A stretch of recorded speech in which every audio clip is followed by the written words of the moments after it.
கேள்வி பார்வையாளர் வணக்கம். இந்த நேர்காணலில் நாம் சந்திக்க இருக்கும் சிறப்பு விருந்தினர் அண்ணா திராவிட மக்கள் முன்னேற்ற கழக பொதுச் செயலாளர் வழக்கறிஞர் பசுமன் பாண்டியன் சார். வணக்கம். வணக்கம். இன்றைக்கு முத்தமிழ் அறிஞர், திராவிட முன்னேற்ற கழகத்தினுடைய தலைவர், தொடர் வெற்றி நாயகன், முன்னாள் தமிழ்நாடுனுடைய முதலமைச்சர், மறைந்த கலைஞர் அவங்களுடைய பிறந்தநாள். இந்த பிறந்த நாள்ல நீங்க என்ன சொல்ல விரும்புறீங்க சார்? மானமுள்ள சுயமரியாதைக்காரன் அப்படின்னு சொன்னா தமிழ்நாட்டில் கலைஞர் தான். கலைஞரையும் தமிழையும் பிரிக்க முடியாது, கலைஞரையும் சுயமரியாதையும் பிரிக்க முடியாது. கலைஞர் என்றால் தமிழ், தமிழ் என்றால் கலைஞர். நாங்களெல்லாம் இன்றைக்கு சுயமரியாதையோடு தமிழ் மண்ணில் பகுத்தறிவு சிந்தனையோடு தன்மானமுள்ள தமிழனாக நடமாடுகிறோம் என்று சொன்னால் கலைஞரின் எழுத்தும் கலைஞரின் பேச்சும் தான் எங்களை இந்த மண்ணில் ஒரு சுயமரியாதைக்காரனாக, ஒரு பகுத்தறிவு சிந்தனையாளராக நடமாட வைத்திருக்கிறது. 3/4 நூற்றாண்டுகளுக்கு மேலாக இந்த தமிழ் மண்ணில் போராடிய ஒரு சமூக நீதியின் போராளி தலைவர் தான் கலைஞர் அவர்கள். எத்தனையோ ஏற்ற இறக்கங்களை கண்ட இயக்கம்தான் திராவிட முன்னேற்ற கழகம். திராவிட முன்னேற்ற கழகம் போன்று இந்தியாவிலேயே சமூக நீதிக்காக போராடி வெற்றி கண்ட இயக்கம் இந்தியாவில் திராவிட முன்னேற்ற கழகம் தான். பவள விழா காணுகின்ற இந்த இயக்கத்திற்கு அரை நூற்றாண்டுகளுக்கு மேல் தலைவராகவும் 5 முறைக்கு மேல் தமிழ்நாட்டுடைய முதல்வராக இருந்து தமிழகத்தின் கட்டமைப்பின் சிற்பி கலைஞர். அதில் எந்த மாற்றம் இல்லை. இன்றைக்கு திராவிட முன்னேற்ற கழகம் தோல்வியை சந்தித்திருக்கிறது என்று சொன்னால் இந்த தோல்வியெல்லாம் திமுக கடந்து போய் வெற்றியை நோக்கி செல்லக்கூடிய இயக்கம்தான். திமுக மாதிரி இவ்வளவு பெரிய தோல்வியை சந்திச்ச இயக்கம் இல்லை, திமுக மாதிரி இமாலயா வெற்றி பெற்ற இயக்கமும் இல்லை. அந்த இயக்கத்தின் மீது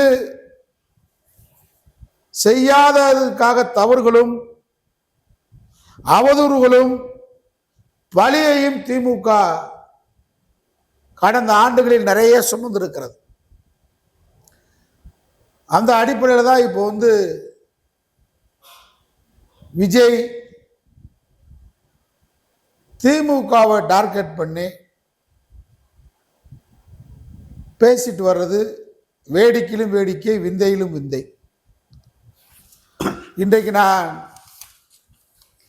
2-3 மாவட்டங்களுக்கு பல்வேறு பணிகளாக சென்று விட்டு இப்பொழுதுதான் மதுரை வந்தேன். உண்மையிலே மிகப்பெரிய மனக்குறையோடு இந்த பேட்டி அளிக்கிறேன். கலைஞர் தமிழ்நாட்டின் சிற்பி, இந்த தமிழகத்தை கட்டமைத்த ஒரு மாபெரும் சமூக நீதியின் போராளியின் சிற்பி.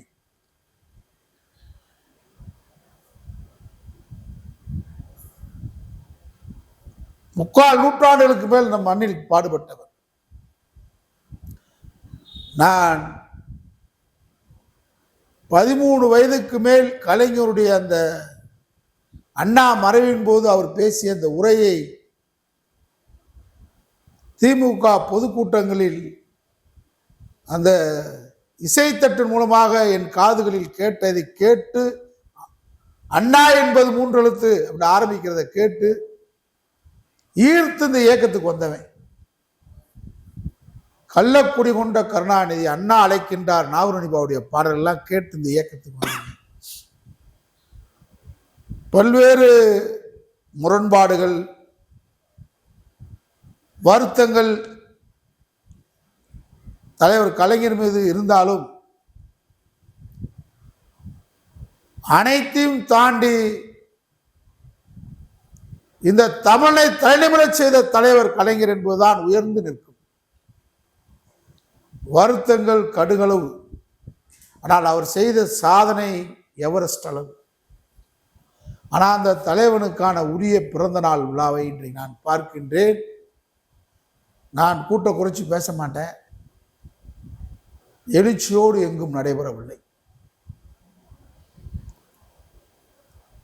தோல்வியை கண்டு துவளாத இயக்கம் திமுக. ஏன் இன்றைக்கு பெரிய அளவில் எழுச்சிமிக்க பிறந்தநாளை கொண்டாடவில்லை என்பது மிகப்பெரிய வருத்தம். திமுக தோல்விக்கு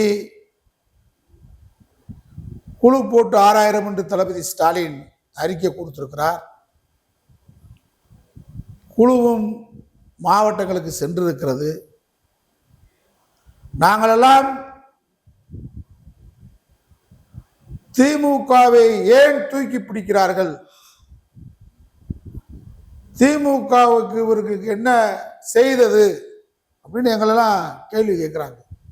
எல்லாம் ஒரு ஃபேஷன் ஆட்சியெல்லாம் ஓடுறது. நான் திமுகவை தூக்கி பிடிக்கல, திராவிட கருத்தியலை தூக்கி பிடிக்கிறேன்.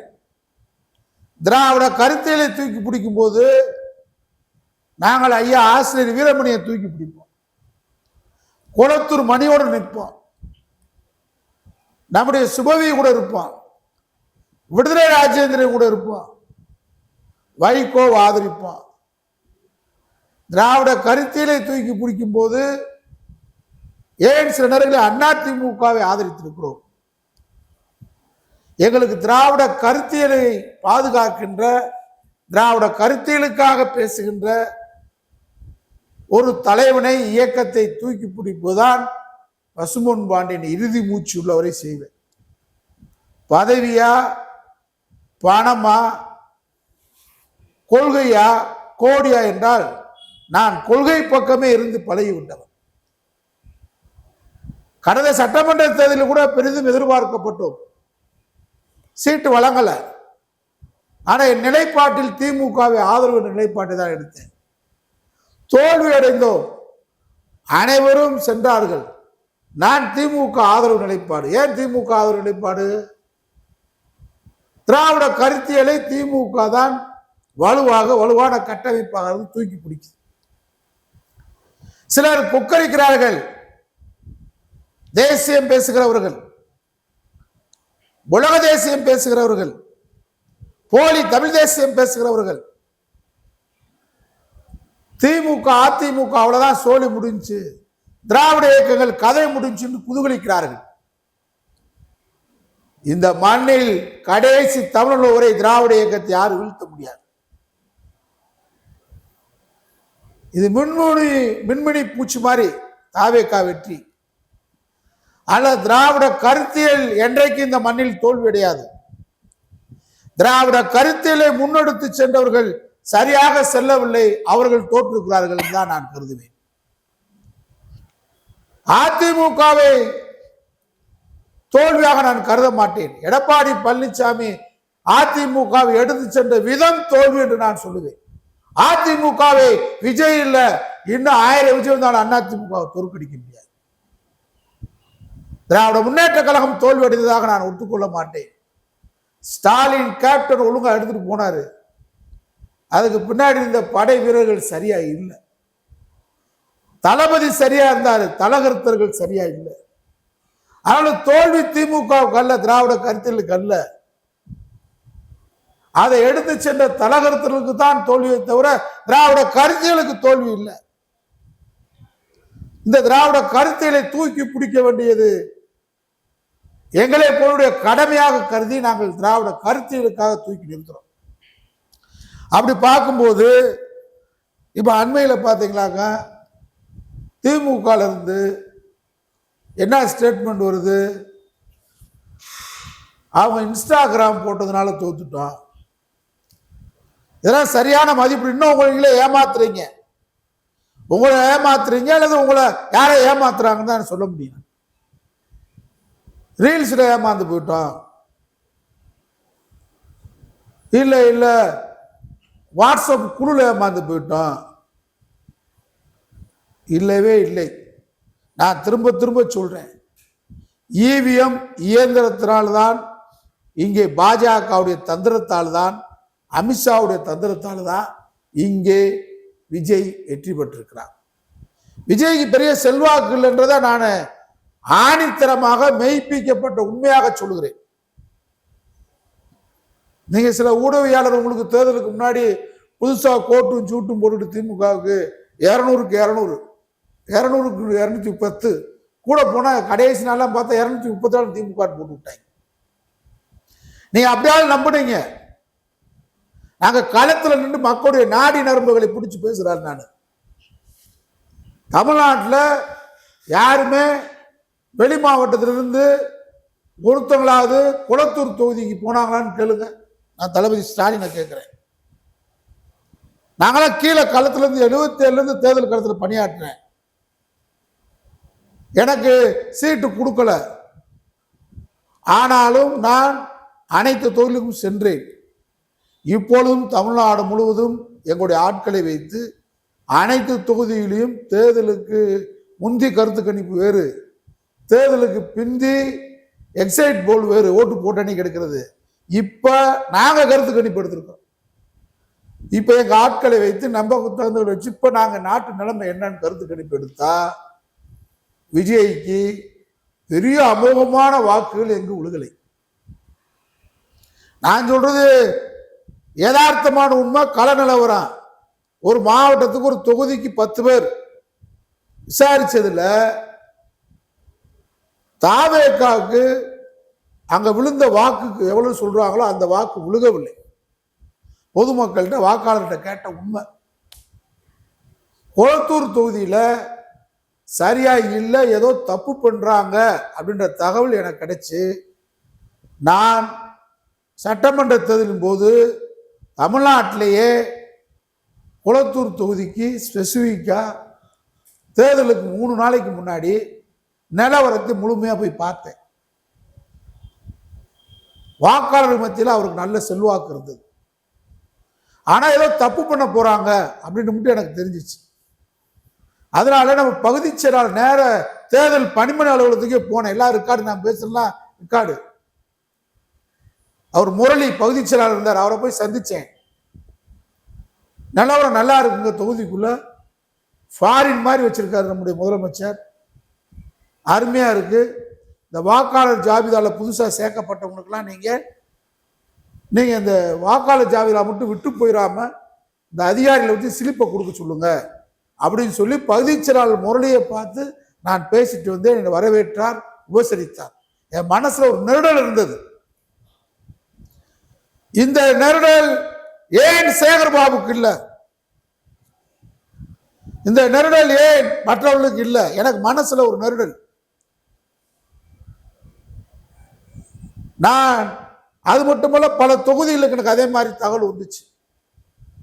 வில்லிவாக்கம் போனேன், நம்முடைய வேட்பாளர் திமுக வேட்பாளர் சந்தித்தேன். மாதவரம் சென்றேன், நம்முடைய பெரம்பூர் போனேன். பெரம்பூர்ல எனக்கு கிடைச்ச தகவல், வாக்காளர்கள் நாங்கள் சந்திச்சு பேசும்போது ஆர்டி சேகருக்கு சரியாக இருந்தது. இதான் உண்மை நிலவரம். நீங்க ரீல்ஸ் போட்டுட்டா விஜய்க்கு ஜென்சி வந்துட்டா அதுக்காக அறிவாலயத்தில் நீங்க ஒரு ஜென்சி குரூப் கூட்டத்தை போடுறது, இதெல்லாம் இன்னும் நீங்க உங்களை ஏமாத்துறீங்க. ஜென்சி திமுக இல்லையா? ஜென்சி அண்ணா திமுக இல்லையா?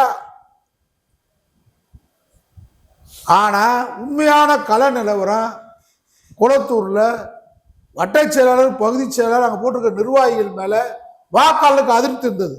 ஆனா பாபு வெற்றி பெற அளவுக்கு அதிருப்தி இல்லை. தான் உண்மை. இவிஎம் இயந்திரம், நீங்க ஹரியானா மாநிலத்தில் வழக்கு நடந்து 3 ஆண்டுகள் கழித்து வாக்கு இயந்திரத்தை திருத்தி பார்த்ததுல, திருப்பி எண்ணதுல 3 ஆண்டுகளுக்கு முன்னாடி சொன்னால தீர்ப்பு, அந்த தீர்ப்பு இல்லை. திரும்ப வாக்கு இயந்திரத்தை எழுதி பார்த்தா 3 வருஷம் கழிச்சு ஹரியானால மாறுபட்ட தீர்ப்பு வருது இந்த இவிஎம்ல. இன்னைக்கு நம்முடைய அப்பா அவர்களுக்கு 2016 அவர் போட்ட கேஸ், இன்பத்துறை 5 வருஷம் எம்எல்ஏ இருந்து போயிட்டாரு. ஆனா இன்னைக்கு 104 ஓட்டுல அப்பாவை வெற்றி பெற்றதாக இன்னைக்கு வந்திருக்கு 10 வருஷம் கழிச்சு. அது மாதிரி நீங்க திமுக தோத்துட்டோம் நீங்களா சொல்லாதீங்க. தோல்வி அடையவில்லை. 179 இடங்களில் திராவிட முன்னேற்ற கழகம் வெற்றி பெற்றிருக்கிறதாக தான் எனக்கு கணக்கு. நாங்க எடுத்த சர்வேல இப்ப எந்த வேட்பாளருக்கு எங்கேயும் இப்ப நன்றி சொல்லி போறாங்க தாவேக அமைச்சர் எம்எல்ஏ, நீங்க அதை ஒரு சின்ன கணக்கு எடுத்து பாருங்க. எங்கேயுமே அவங்களுக்கு ஒரு பூத்துல நாங்க பாக்குறோம், ஒரு பூத்துல 913 ஓட்டு விழுந்திருக்குன்னு சொல்றாங்க. யாருக்கு? தாவேக்காக்கு. திமுகவுக்கு அங்க 900 ஓட்டு விழுந்திருக்கு. நாங்க எடுத்து பார்த்த ஒரு தொகுதியை, அந்த தொகுதி பேரை சொல்ல விரும்பல. அந்த தாவேக்கா வேட்பாளர் இப்ப அமைச்சர் ஆயிட்டாரு, அந்த தொகுதிக்குள்ள வர்றாங்க, அதையும் நாங்க பாக்குறோம். ஆனா 913 வாக்கு விழுந்த இடத்துல ஒரு வீட்டுல இருந்து கூட அவங்களுக்கு ஒரு சால்வையோ ஆராத்தியோ துண்டோ எடுத்து வரவேற்க ஆள் இல்லை. அவங்களா கும்பிட்டு போறாங்க. இன்னைக்கு நிலவரம் இவிஎம் 20,000 வாக்கு போட்டுட்டாங்க. அந்த 20,000 வாக்கை மீறி வெற்றி பெற்றவங்க தான் ஜெயிச்சிருக்காங்க. ஐ பெரியசாமி ஜெயிச்சிருக்கிறாருண்டா 20,000 வாக்கை தாண்டி இருக்காரு. தங்கம் கண்ணன் செஞ்சிருக்காரு, 20,000 வாக்கை தாண்டி இருக்காரு. அவன் 20,000 வாக்கு போட்டுட்டான். எடப்பாடி தொகுதியில மட்டும் போட முடியல. கேட்டாங்க, டிவி பெட்டி ஆயிடுச்சு. தாவேகா இதை தூக்கிட்டான். அதனால என்னன்னு கேட்டா, நீங்க குழு போடுறதுலாம் சரி.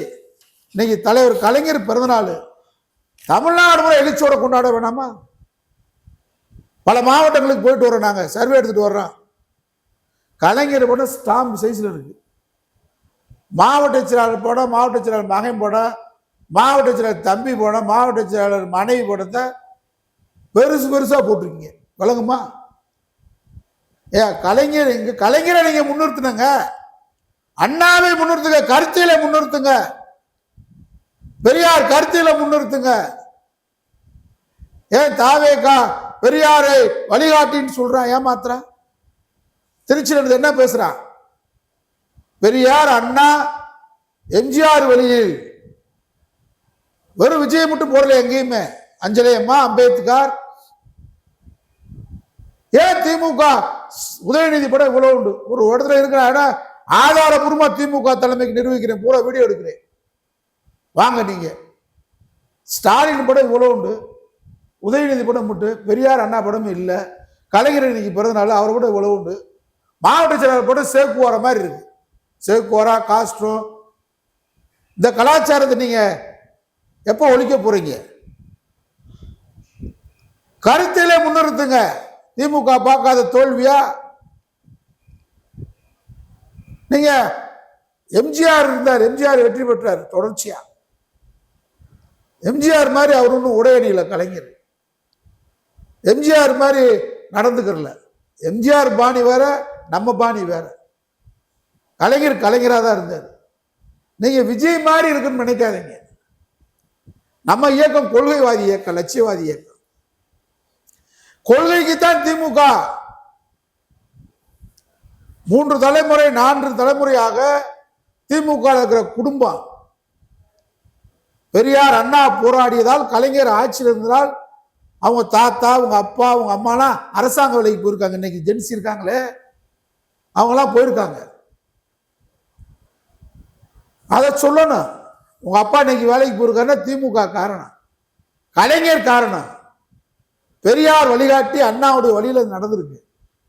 ஆனா எனக்கு தெரிஞ்சு முதல் தலைமுறையா, முதல் தடவையாக திமுக குடும்ப ஓட்டுல சிதைவு ஏற்பட்டிருக்கு. முதல் முறையாக. எங்க அப்பா உதயசூரனுக்கு போட சொன்னா நான் உதயசூரன் தான் போடுவேன்னு சொல்ற வீட்டுல போடவில்லை. இதை நீங்க உணர மாட்டேன்றீங்க. ஏன் போடலன்றதை உணருங்க. சிறுபான்மை வாக்கு நம்ம விட்டு பிரிந்திருக்கிறது. பெருளவுல பின்னடைவு இல்லை, அப்ப நம்ம தோத்துருப்போம். இவ்வளவு மீறி 177 திமுக வெற்றி பெற்றதை தான் இவிஎம் இயந்திரம் காலி பண்ணிருக்கு. இதை நீங்க உட்கார்ந்து பேசுங்க. இவிஎம் இயந்திரம் தொடர்ந்து இருந்தா வெற்றியே பெற முடியாது. திமுக தோல்விக்கு காரணம் ரீல்ஸ் நீங்க போடலையா? ரீல்ஸ் திமுக நடத்தல, ஐடிவி போடலையான்னு கேட்கிறேன். எப்படி போட்டீங்க? இதே மாதிரிதான் போட்டீங்க. ஒரு கவுன்சிலர், பேரூராட்சி கவுன்சிலர் இருக்கிறவரு, அவர் வெளியே போய் பந்தாவா அவர் தான் ரீல்ஸ் போட்டுக்கிட்டாரு, உதயசூரனுக்கு ஓட்டு கொடுக்குது. கலைஞரை காட்டல, கொள்கையை சொல்லல, ஸ்டாலினை காட்டல. ஸ்டாலினோட திட்டங்களை யாருங்க பேசுன? அன்னைக்கு பேசுறீங்க. திமுக எத்தனை பேச்சாளர் விட்டு பேச விட்டீங்க? எங்க பேசுனாங்க? நீங்க ஒண்ணு ஸ்டாலின் ஓட்டு கேட்டு வரும்போது இருந்த கூட்டத்தை விட ஓட்டு கேட்டு வரும்போது கூட்டம் எப்படி சேர்த்தா அதை ஒத்துக்கிறேன்னு நீங்க அதை மறுக்கிறீங்க. இல்ல உங்களுக்கு தெரியலையான்னு தெரியல. எனக்கு என்ன பண்றாங்க? ஆளை கொண்டு தம் பண்றாங்க. ஸ்டாலின் வர்றதுக்கு முன்னாடி ஆளுல கொண்டு காக்கை குருவு ஆடு மாடு மாதிரி ஏத்தி கொண்டு நிப்பாட்டுறாங்க. ஆனா விஜய்க்கு அப்படி இல்லைன்றது நான் சொன்னேன். அவருக்கு சேருது. அது நம்ம எம்ஜிஆருக்கு சேர்ந்த கூட்டம் வேற, கலைஞருக்கு சேர்ந்த கூட்டம் வேற. எம்ஜிஆருக்கு சேர்ந்த கூட்டம் கவர்ச்சி நடிகர், ஆனா கலைஞருக்கு சேர்ந்த கூட்டம் கொள்கை கூட்டம். அதாவது விஜய்க்கு சேர்ந்த கூட்டம் கவர்ச்சி. விஜய் பின்னாடி வரேன், கவர்ச்சினா என்னன்னு கேட்டிருக்காரு அவர். சொல்றேன், உனக்கு விளக்கம் சொல்றேன்பா விஜய். திமுகவுக்கு சொல்றேன் நான். ஸ்டாலின் பேச்சு எத்தனை பேர் கேட்க? நாங்க லைவ் போடுறத பாக்குறோம். லைவ் போடுறது நான் பார்க்கிறேன். மாநாடு திருச்சியில் அவ்வளவு பெரிய மாநாடுங்க. திமுக பிரம்மாண்டமான மாநாடு. அந்த மாநாட்டில் தலைமை உரை இல்லை, வரவேற்பு உரை இல்லை, தொடக்க உரை இல்லை, நன்றி உரை இல்லை, ஒன்றும் இல்லை. ஏங்க இப்படி இன்னார் பேசுவார்னு சொல்றதுக்கு நீங்க ஆளை போட்டு அதுக்கு வாடகைக்கு ஆள் பிடிக்கிறீங்களேங்க திமுக. இன்னார் பேசுவார் நம்முடைய உணர்ச்சி பூர்வமா நாங்களே சொல்லுவோம். மாநில தலைமை தாங்கன்னா நம்முடைய முதலமைச்சர், திராவிட மாடல் நாயகன், திராவிட மாடல் ஆட்சியை தொடர்ந்து நடத்தக்கூடிய திராவிட கருத்தியலின் தலைவன் ஸ்டாலின் பேசுகிறார் அப்படி சொல்ல விட்டுட்டு யாரோ ரெண்டு இந்த விளம்பரப்படுத்துறவங்களை விட்டு பேச வருவீங்க. ஏன்னா எதுவுமே இல்லாம மாநாட்டில் 10 நிமிஷம் நம்முடைய ஸ்டாலின் பேசணுட லட்சக்கணக்கான மாநாடு, கோடான கோடி செலவு விட்டு காலி பண்ணிட்டீங்க. அந்த மாநாட்டுடைய ரெஃப்ளெக்ஷன் பிரதிபலிப்பு இருந்துச்சா? ஒரு மாநாடு என்றால் அதனுடைய பிரதிபலிப்புன்னா கூடினார்கள், கலைந்தார்கள். அந்த மாநாட்டுடைய ரெஃப்ளெக்ஷன் என்ன? இல்லையே. மாநாடு என்றால் நேரு என்றால் மாநாடு போயிட்டீங்க. திருச்சி என்றாலே திருப்பம். திருச்சி என்றாலே திருப்பம்னா திருப்பம். அதனால கால நிலவரம் என்னன்னு பாருங்க. அவர் காக்கி பேண்ட் போட்டா நம்ம காக்கி பேண்ட் போடணும், அவர் வச்சிருக்காருன்னு நம்மளும் இருக்கணும்ல நினைக்க வேண்டியது. நமக்கு ஸ்டாலின் என்றால் அடையாளம் வேறு. இந்த நடிகர் வேஷத்தை கலைச்சிருவான். வேஷம் கலைக்கப்படும் நடிகர் விஜயுடைய வேஷம். திராவிட கருத்தில் 100 ஆண்டு கால இயக்கம். நம்ம பலமுறை ஆண்ட இயக்கம்னு ஆள போற இயக்கம். நடிகர் வேஷம் கலைஞ்சது, மேடையில வேஷம் போட்டா வேஷம் கலைஞ்சுதான் ஆகும். நடிகர் வேஷத்தை கலைச்சிருவோம். ஆனா நம்முடைய வாழையடி வாழையா திமுக குடும்பம் ஏன் வருத்தத்தோடு வாக்களிக்கவில்லை? பல குடும்பம் என்கிட்ட பேசுறாங்க. நாங்க நிரூபிக்கவான்ற வாங்க ஆள் போடுங்க, என்கிட்ட அனுப்புங்க. வயசாகி போச்சு, 65 வயசு 70 வயசு திமுக காரங்க. அவங்க அப்பாவுடைய வருமானம் போயிருச்சு. திமுகன்னு சொல்லி உழைச்சிட்டு வீட்டில் இருக்காரு. அவர் திமுகவில் பெரியாளர் அட்டைச்சராக இருக்கும்போது இப்போ இருக்கிற மாவட்ட செயலாளர் மந்திரி எல்லாம் வேற கட்சியில் அவங்க குடும்பம் இருந்தவங்க தான். திமுக இன்னைக்கு நிலவரம் தெரிஞ்சுக்கிறேங்க. பாரம்பரியமான திமுக யாருக்கு நீங்க பொறுப்பு கொடுக்கல. பாரம்பரியமான திமுக காரன் யாரும் வரல பெரிய இடத்துக்கு. அப்ப இப்பதான் பிள்ளைய படிச்சு வர்றேன். அவன் இப்ப நான் கருத்தியல் சொல்றேன். எங்க வீட்டுல நான் கருத்தியலுக்காக கொடுங்கப்பா, நம்ம கருத்துல சொல்லி கொடுத்துட்டே இருக்கோம் பிள்ளைகளுக்கு. திராவிட இயக்கம் இல்லைன்னா நாம இந்த தமிழ் மண்ணில் மத நல்லிணக்கம் இருக்காது. அந்த நன்றி உணர்ச்சிக்காக நம்ம திமுக ஓட்டு போடணும் அப்படின்னு சொல்றான். கேட்கிறாங்க, வலுவிழந்து போயிட்டான், வயசாகி போச்சு. திமுக உன்னை மதிக்கிறாங்களா? ஓப்பா வருஷம் பூரா திமுக இருந்து பொற்களி மூர்த்தி கூப்பிட்டு 5000 கொடுக்குறாரு மதுரையில். 5000 இன்னைக்கு ஒரு குடும்ப செலவுக்கு ஆகுமா? அவங்க அடிச்சு ஒரு நாள் வருமானம், மூர்த்தி வருமானத்தை இன்னைக்கு ஜென்சி பார்க்குறேன். நீங்க வெறும் ஜென்சி மட்டும் அறிவாலயத்தில் இந்த ஜென்சிக்கு ஆளை கூப்பிட்டு ஆளை திரட்டி உட்காந்துருக்காங்க. இது எங்களுக்கு தெரியும். இதெல்லாம் ஜெயிக்காது. ரீல்ஸ்னால மட்டும் மூர்த்தி தோத்துட்டான்னு சொல்லாதீங்க. யார்கிட்ட சிரிச்சு பேசியிருக்காரு உங்க அமைச்சர் மூர்த்தி? ஏன் தங்கம் தென்னரசு ஜெயிக்கிறாரு, KKSR ஜெயிக்கிறாரு, ராமநாதபுரம் முத்துராமலிங்கம் ஜெயிக்கிறாரு, ஐபரிசாமி ஜெயிக்கிறாரு, நேரு ஜெயிக்கிறாரு. எதுக்கு மூர்த்தி தோக்குறாரு? பத்திரப்பதி ஒழுக்கம் அல்ல. டெய்லி பத்திராவசிக்கு மக்கள் போறேன் நஞ்சா. நீங்க முதலமைச்சர் வந்து அவரை கீர்த்தின்றீங்க. மதுரையில் என்ன கீர்த்தி கிழிச்சாருன்ற? மதுரையில் என்ன கிழிச்சிருக்காரு? கட்சியை கிழிச்சிட்டாரு. திரும்ப நீங்க அவரை தான் கொண்டு வர்றீங்க. இது ஜென்சி இதை தான் பாக்குறேன். அவர் இருந்த நிலைமை என்ன நேற்று, இன்னைக்கு அவர் நிலைமை என்ன? அது மாதிரி தளபதினு ஒரு மாவட்ட செயலாளர் யார்கிட்டயா சிரிச்சு பேசியிருக்காருன்னு சொல்லுங்க. கட்சிக்காரனை வந்து ஆண்டான் அடிமை மாதிரி நடத்துறது. பணத்தை கொடுத்து கடை நாய்க்கு பிஸ்கட் போடுற மாதிரி கட்சிக்காரன் 500 ரூபா 300 ரூபா டேய் வாடா டேய் இதா. விஜய்க்கு கோடான கோடி பேர் பார்க்குறான். நடிகர் அதை நம்ம ஒப்பிடவே கூடாது. அது மாயை, ஒரு நாள்ல போயிடும். ஸ்டாலின் உழைப்பு எங்க, தியாகம் எங்க, உங்க உயரம் எங்க, லட்சியம் எங்க? நம்முடைய லட்சியத்தின் உயரம் என்ன? லைவ் போடுறீங்க. எங்க வீட்டில் நானே எல்லாம் உட்காந்து பார்க்குறோம். திருச்சி மாநாட்டில் 900 பேர் பார்த்துக்கிறீங்க. 901 நாங்கள் பார்த்துக்கிறோம். இதான் லைவ். உங்க லைவ் கோடான கோடி செலவு. திருச்சி மாநாடு உண்மையை ஒத்துக்கிறத நீங்க லைவ்ல 901 ஆளு பார்த்துக்கிறோம். அதுக்கு 100 கோடி ரூபாய் செலவு அந்த மாநாட்டுக்கு. திமுகன்னு ஒரு ஸ்டைல் இருக்கு. திமுக ஸ்டைலை மாத்திட்டு எம்ஜிஆர் பாணியில திமுகவை கலைஞர் நடத்தல.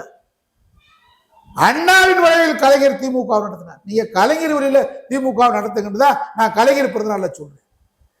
இந்த மாவட்ட செயலாளர் படம் தான் பெரும்பெரும் படமா இருக்கு. இன்னைக்கு கலைஞர் பிறந்தநாள் மாட்டுக்க மயங்கிய படம் ஓட வேண்டான்னு சொல்லல. பேச்சாளர்கள் வழங்க அறிவாற்றல் மாலை நேர கல்லூரி திமுக. நாங்களாம் 13 ஆண்டு காலம் எம்ஜிஆர் காலத்துல தினசரி பொதுக்கூட்டம் போடுவோம். நாங்க போடாத பேச்சாளரே கிடையாது. என்னாலாம் நடத்துனது சாதாரண வருமானம் இல்லை, படிச்சுட்டு இருக்க மாணவன். ஆனா நாங்க வசூல் பண்ணி கூட்டம் போட்டுட்டே இருப்போம். கருத்தரங்கம், இன்னைக்கு கலைஞர் பிறந்தநாள் கருத்தரங்கம், கவியரங்கம். முதல் கலைஞரை சொல்லுங்க, கலைஞர் தியாகத்தை சொல்லுங்க. குளத்தூர் தொகுதியில் இன்னைக்கு சொல்றாங்க போய் கலைஞர் ஸ்டாலினுடைய சாதனையை. அவர் வாக்கு கேட்டு வந்ததை விட நன்றி சொல்லி வந்த இன்னைக்கு மட்டும் 50,000 பேர் தொகுதி மக்கள் அழுதுருக்காங்க ஸ்டாலினுக்காக. தெரியுமா? கண்ணீர் மல்க அழுதுருக்காங்க. அப்ப யாருக்கு வாக்களிச்சிருக்காங்க? பாபுக்கு என்ன வரவேற்பு? இவ்வளவு பேர் வாக்களிச்சிருக்காங்களா பாபுக்கு? எங்கேயாவது பாபு வரவேற்கிறான்னு கேளுங்க. எங்கேயாவது பாபுக்கு வரவேற்பு இருக்கா? அவர் வீட்டுக்கு ஆள் தேடி போதான்னு பாருங்க. ஆனா இப்பயும் அங்க திமுக நிர்வாகிகள் விலகி தாவேக்கால சேர்ந்துட்டு இருக்காங்க. அந்த தகவலை உங்களுக்கு சொல்றாங்களா? நான் சென்னையில முழுமையா எல்லா தொகுதிக்கும் போயிட்டு வந்தேன். எனக்கு டவுட் மனசுல இருந்துச்சு. 1000 விளக்குக்கும் நம்முடைய 1000 விளக்கு போயிட்டு வந்தேன். டவுட் ஆயிடுச்சு. தம்பி உதயநிதி தொகுதிக்கும் போய் சேப்பாக்கம் தொகுதியில வட்டச்செயலாளர் பிரபாகரன் அவருடைய பூத்துல உட்காந்து பார்த்தேன். அங்க எனக்கு கொஞ்சம் நிம்மதியா இருந்துச்சு. அங்க இருந்த தகவல்கள். ஆனா அதுக்கு வாக்கு தேர்தலுக்கு 2 நாளைக்கு முன்னாடி பேட்டியை பாருங்க. வாக்கு எண்ணிக்கைக்கு முன்னாடி நான் பேட்டி கொடுத்துருக்கேன். ஒரு மாற்றம் இருக்குன்னு சொல்லியிருக்கிறோம். அந்த மாற்றம் என்னன்னா வாக்கு இயந்திரம் இவிஎம் தோத்துருக்கோம். அதனால இல்ல கவனம் செலுத்தணும். ஏன் இவிஎம் கடந்து போறீங்க திமுக? ஏன் பேச மாட்டேன்றீங்க? நான் சொல்றேன், இன்னைக்கு நாங்க தேர்தலுக்கு பிந்தி இப்பொழுது நாங்கள் தமிழ்நாடு முழுவதும் கடந்த 1 வார காலமாக எடுத்தப்பட்ட கணக்கில் 179 இடங்களில் திராவிட முன்னேற்ற கழகம் அமோகமாக வெற்றி பெற்று திராவிட மாடல் 2.0 ஆட்சியை ஸ்டாலின் அமைத்திருக்க வேண்டியதை அமித்ஷா ஈவி இயந்திரம் இந்த நடிகருக்கு பெரிய செல்வாக்கு இல்லை. 11% 13% வாக்குகள் தான். அதனால இளைஞர் சக்திலாம் அங்கிட்டு போயிட்டேன். திமுக முதல் சரி பண்ணுங்க. திமுக குடும்பங்களின் முதல் முறையாக திமுக குடும்ப வாக்கு நிறுவனம் மாறி. அதுக்கு காரணம் திமுகவை மாவட்டங்களில் வழிநடத்துகிற தலைவர்களுடைய ஆடம்பரம், ஆணவம், திமிர், கொள்ளை, ஊழல். இதை மாற்றுறதுக்கு வழி என்னன்னு திமுக கலைஞரின் பிறந்த நாளில் சிந்திக்க வேண்டும். திராவிட கருத்தில் என்றைக்கும் தோற்காது, திமுக வெல்லும். நன்றி சார்.